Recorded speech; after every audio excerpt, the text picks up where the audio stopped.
Assalamualaikum warahmatullahi wabarakatuh. Perkenalkan, nama saya Karisma Putri Khoirunisa dengan NIM C1B019041 dari kelas Manajemen R003.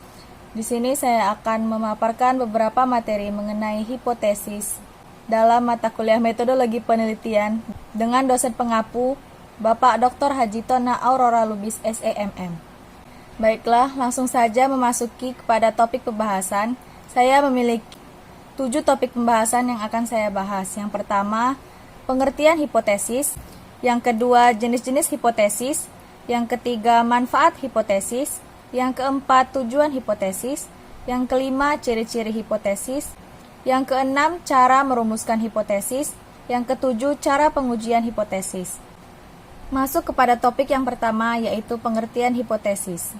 Hipotesis adalah pernyataan sementara atau bisa disebut sebagai praduga peneliti terhadap masalah penelitian.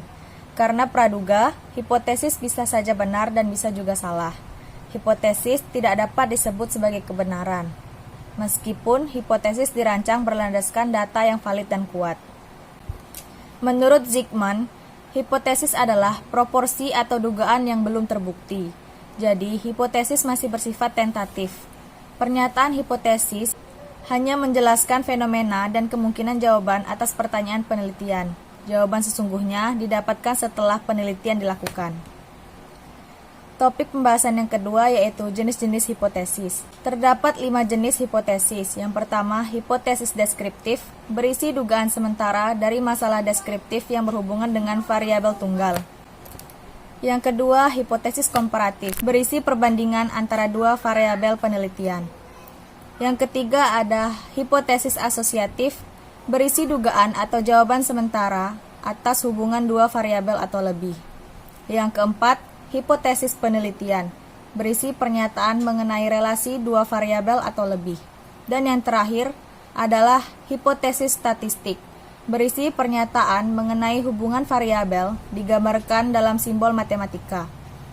Hipotesis statistik terdiri dari 2 jenis, yaitu yang pertama hipotesis alternatif atau HA, yaitu perbedaan satu variabel dengan variabel lainnya dengan adanya hubungan satu variabel dengan variabel yang lain.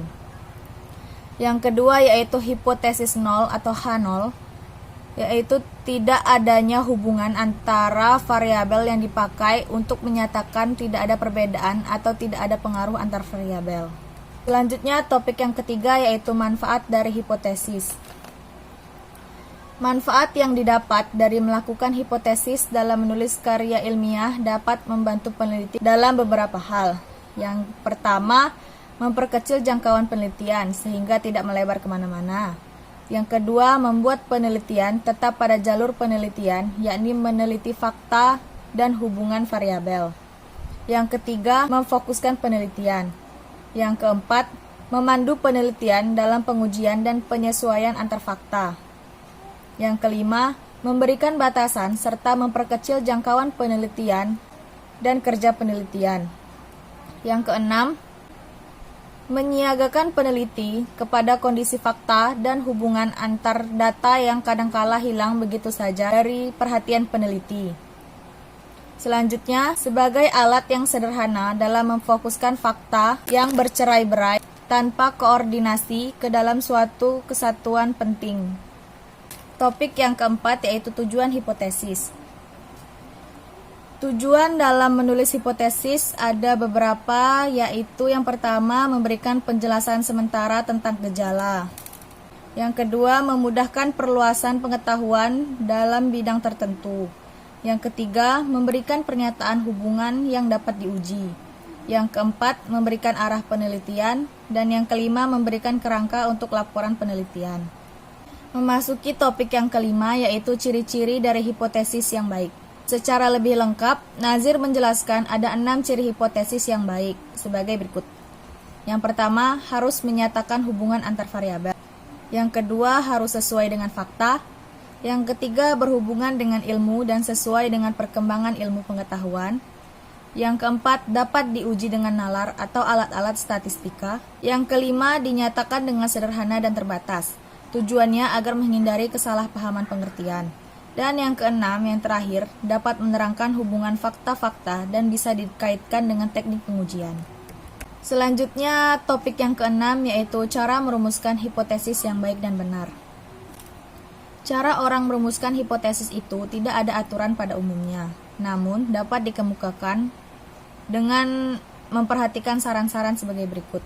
Yang pertama, hipotesis hendaklah menyatakan pertautan antara dua variabel atau lebih. Yang kedua, hipotesis hendaklah dinyatakan dalam kalimat deklaratif atau pernyataan. Yang ketiga, hipotesis hendaklah dirumuskan secara jelas dan padat.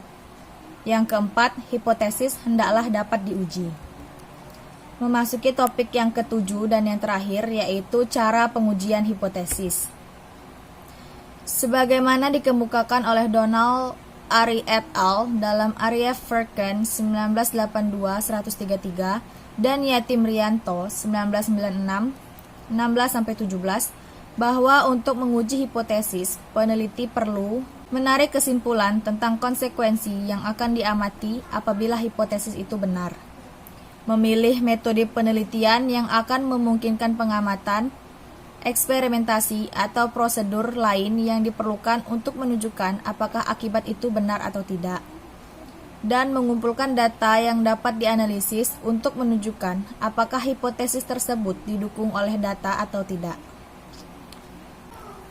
Suatu uji hipotesis dikatakan ditolak jika dari uji statistika yang dilakukan peneliti memperoleh hasil akhir bahwa hipotesis nihil yang diajukan peneliti ditolak karena perbedaan hasil variabel yang terjadi bukan disebabkan oleh suatu kebetulan umum didukung dengan data yang ada di lapangan. Dan dapat pula karena hipotesis pendamping hasil statistikanya didukung atau diterima sebagai hal yang benar. Sedangkan suatu hipotesis dikatakan diterima jika hipotesis yang diturunkan dari hasil kesimpulan kajian teoritis tidak ditolak.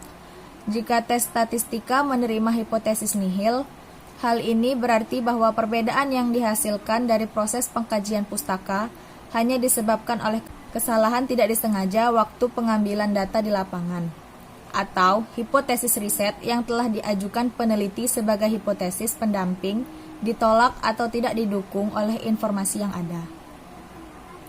Baiklah, saya rasa cukup atas pemaparan yang telah saya berikan. Lebih dan kurangnya saya mohon maaf. Wabillahi taufiq wal hidayah. Wassalamualaikum warahmatullahi wabarakatuh.